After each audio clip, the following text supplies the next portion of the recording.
Hello everyone and welcome back to my channel. Long time no see. I'm back with the new CAIE syllabus for 2026, analysing the Kumukanda series by Kayo Chingonyi. We're going to start today with the colour of James Brown's Scream. Don't forget that you can get all the resources for all the 15 poems on my test and Teachers Pay Teachers, and the links will be in the description below. So I'm not going to go through the poem. I have another video where I read it, which is just at the top here. So feel free to click and watch. But for today's lesson, let's get straight into some analysis. So as always, let's start with the summary of the poem. So it depicts a nightclub with the legend Larry Levan on the DJ decks.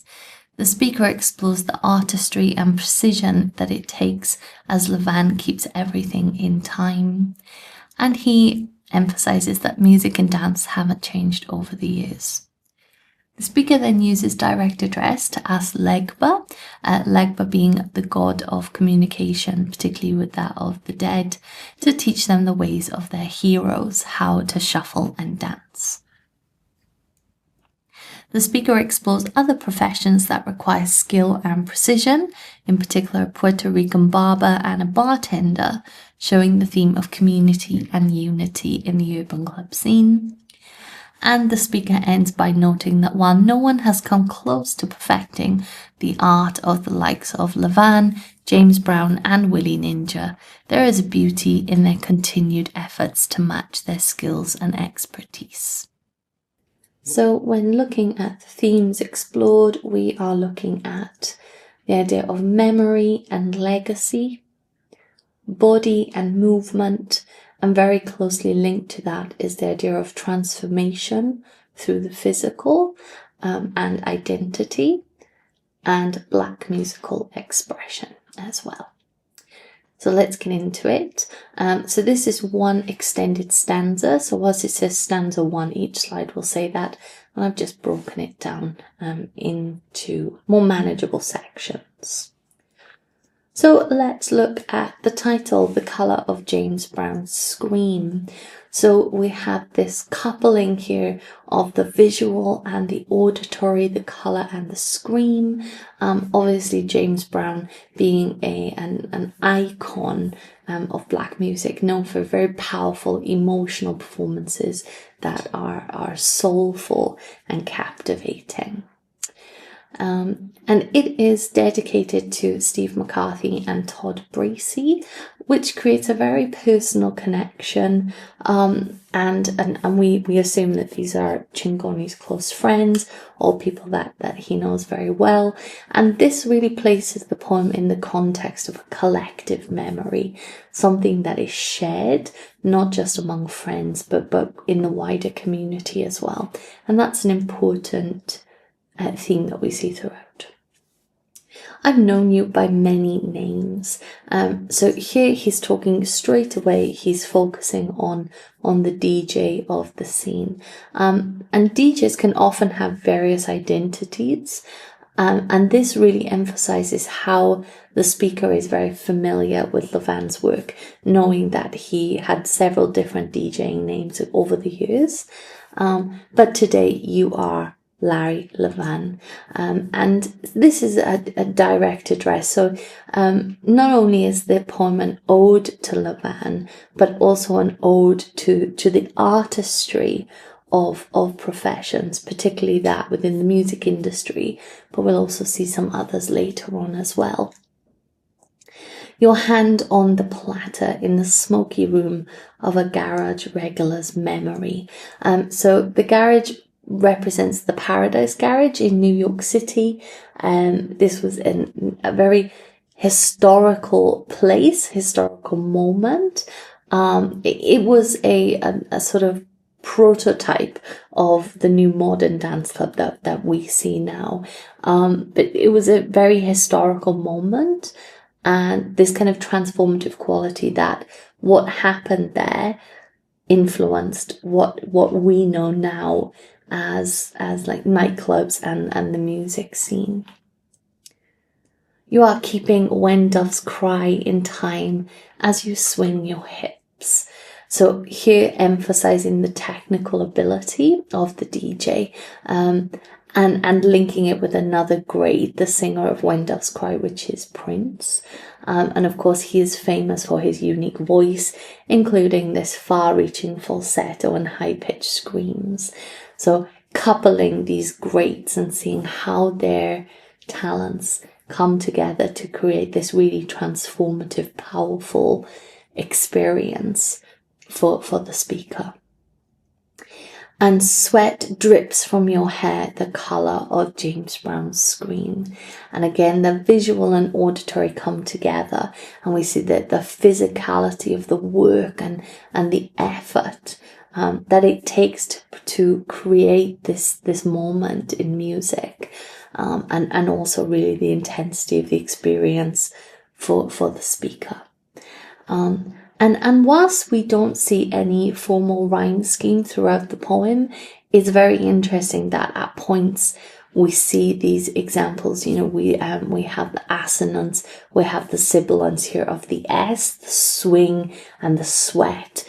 And that rhythm within the lines really creates music in itself in a very complex way, which very much reflects what Levan is achieving in taking these works of these legends, and using it in his DJ set. So then it continues, King of King Street. We are still moving to the same sound.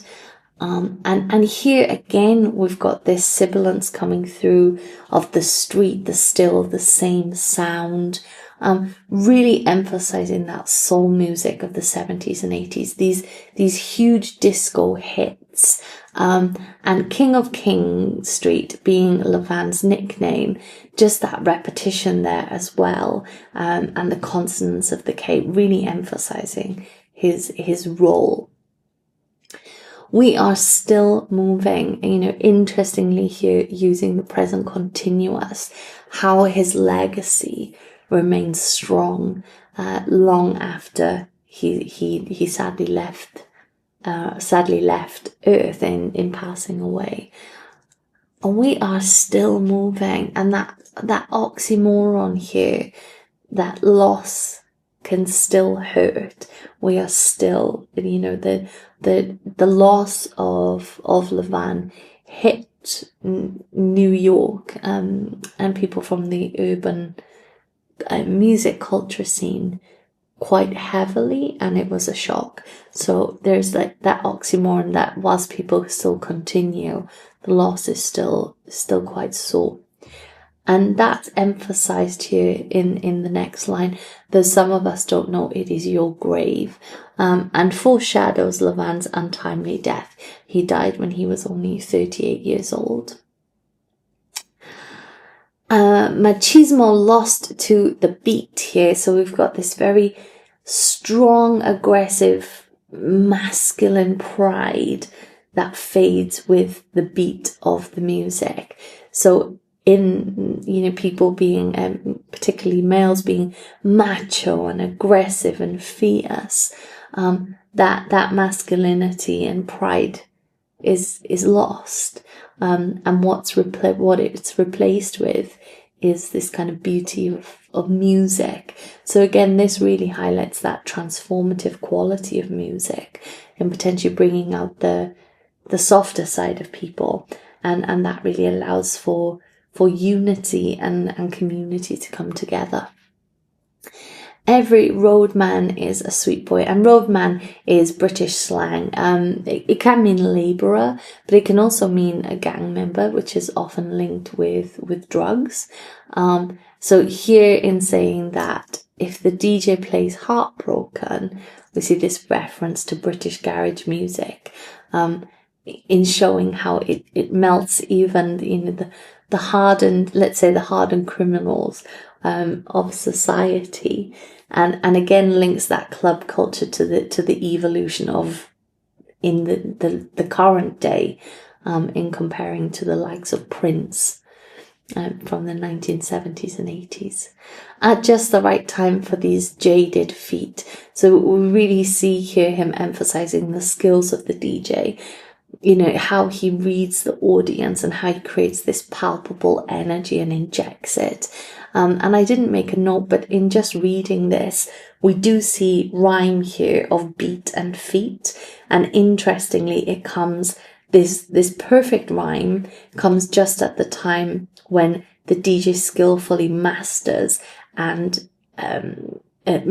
his trade and gets people back up dancing. And there's a beautiful harmony there in his actions, which is reflected in that rhyme. And then the poem moves and changes focus. Teach us to shapeshift, Legba. So here we see a really, the transformation through the power of music, like a direct request, like, please teach us the ways of these legends. And Legba is a West African and Caribbean voodoo god that allows for communication between humans and the spirit world, commonly known as Papa Legba. And Papa Legba symbol, which you can see just here. Let me just get if you can see just here, this symbol, which includes things like locks and gates, that's to emphasize that communication between the living and the dead. And it also includes this cane here, which represents his limp, which is referred to later. You must know, your customary shuffle, that phantom limp. So bringing us back to this really personal, intimate knowledge, this personal recognition of the character. And not only, he's not a character, he's an important symbol in West African culture. But that deep knowledge and understanding of the character. And of course, this references Legba's limp, and this really again suggests something that is quite supernatural in it being the phantom limp. And if we extend that idea of the supernatural, of this physical and spiritual coupling in this transformative quality of music, we see that theme coming through yet again. Then we have the image of the hands and the symbol of it. So we have the DJ's hand on the turntable, Legba's guiding hand here as he guides the couple in the middle of the floor and guides the decks. And later on, the barber's skilled hand, the hands of a Puerto Rican clipper man. I see your hand in the abandon, and this has a double meaning because of course it can mean to the act of letting something go, but it can also mean the state of ecstatic freedom. And I think that it's likely the second one, which is the case here, just that revelation and just ease of allowing music to take over of the couple. And interestingly, that we see, people together, we get this sense of togetherness, and again this transformation through movement and this very much public intimacy that's achieved through the music. Sliding quick and slick as a skin fade, a beautiful simile here connecting dance and barbering, two important forms of artistry. And the reason I put an asterisk there is because this is really a recurring topic for Chingonyi, as hair is a very important cultural aspect within the Black community, particularly if you read his work of Waves, which is another poem in the CAIE collection. And skin fade is a very specific technique used by Black and Latino communities. So again, it shows precision and artistry, but also shows that unity and community here as well with the Black community, the Latino community, and then later on, the Puerto Rican clipper man who wields a cutthroat like a paintbrush. That multicultural influence. So not only is Chingonyi focusing on urban culture as a singular item, but he's acknowledging that Latino contribution to the culture as well. Again, looking at that unity and togetherness. And we have this beautiful metaphor of the Puerto Rican clipper man who wields the cutthroat, and then the simile of like the paintbrush. He transforms a potentially dangerous tool into a beautiful artistic instrument. And very much multi-layered. We've got the barber, we've got the artist, we've got welds, which gives us the idea of skills and power.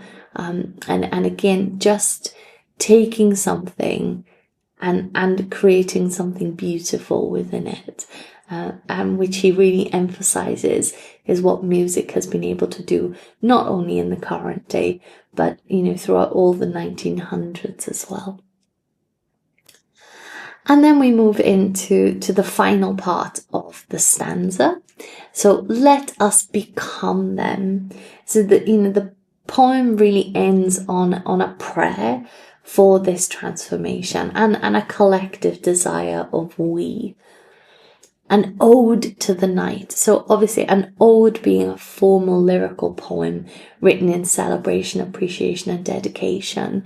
So my question for you guys is, would you consider this poem an ode to artists, so various walks of life, particularly music legends, for example, Brown, Levan, and celebrating that transformative power of music and dance? And whilst it's not a formal lyric poem in the sense of the rhyme scheme, the content is very much a celebration and appreciation of the work these men did to now create something so wonderful in the current day. Ordering a beer in a corporeal language from a barman. This word derives from Latin, corporus, and this means the body and the physical. And importantly, it is the non-verbal. So it emphasizes here that even the dancers and the barmen, they're able to communicate with each other through the non-verbal. And again, this comes back to Legba and the communication of the living and the dead, that living and the spirits coming together. So here we see this spiritual connection, not only between the people on the dance floor, but the barmen as well. And they reply by sweeping his arms in an arc and very much continuing this non-verbal communication. And it suggests that transformation extends beyond the middle of the floor, which really allows us to understand this idea of community and understanding. And that's emphasized by the next character legend that we're introduced to, which is Willie Ninja. You can see his photo there. Willie Ninja is considered the grandfather of voguing, which is a very particular dance style. And he really hit the scenes and became very big in Harlem in America during the 1980s. And sadly, he also suffered an untimely death. He was just 45 years old. He was very famous for his precision in dance, perfecting lines in the body, his very sharp movements. And I definitely recommend that you look up some of his work online. And they are waiting for the barman to fix the drink our lips will yearn for. And that's not only actually about the drink itself, but it's used as a wider metaphor for longing for and desire for years to come. And it really suggests this unattainable perfection that they'll never quite be able to recreate the magic of the likes of Levan, James Brown, Prince, Willie Ninja, but they haven't given up yet. There's still a longing to try. And that's what's emphasized in the last line of the poem, a taste we've been trying to recreate ever since. So there's a real duality there of loss and persistence. The artists are unable to recreate the perfection of the artists that have come before them, but there is a beauty in them continuing to try. So it's a beautiful way to end the poem. Okay, so just before we wrap up and I give you an essay question and some potential points for analysis, I just want to talk about the form, meter and the rhyme of the poem. So of course we've got the poem is written in free verse with one extended stanza, whose sentences length vary. And this is done obviously very purposefully in creating a very flowing narrative style that mimics the fluidity of dance and its non-conformity, and that's also emphasized in the people that are explored in the poem. The meter, the poem lacks a regular metrical pattern, again reflecting the fluidity of movement. And whilst there's no strict rhyme scheme, that obviously also really aids the fluidity and freedom of the poem's content. But importantly, occasional internal rhyme and sound repetitions, such as that consonants, the assonance, and that perfect rhyme of beat and feet really enhances the musicality of the piece. And as I said, we see that through sibilance and alliteration. So just before we wrap up, I'm going to give you an essay question that you can think about. I'm actually going to I'm creating another video that looks at this question, and we're going to write an essay response together. So please do be sure to subscribe and like. But the question is, how does Chingonyi make the colour of James Brown's Scream such an intriguing poem? And in your response, you might wish to focus on the vivid imagery of cultural references, the evocation of atmosphere, the interplay of past and present, and the thematic concerns such as transformation and identity. So pop your ideas in the comments and we can use that in the next video when we look at an essay response. Don't forget to like and subscribe, and thanks for watching, and I'll catch you in the next one. Bye guys.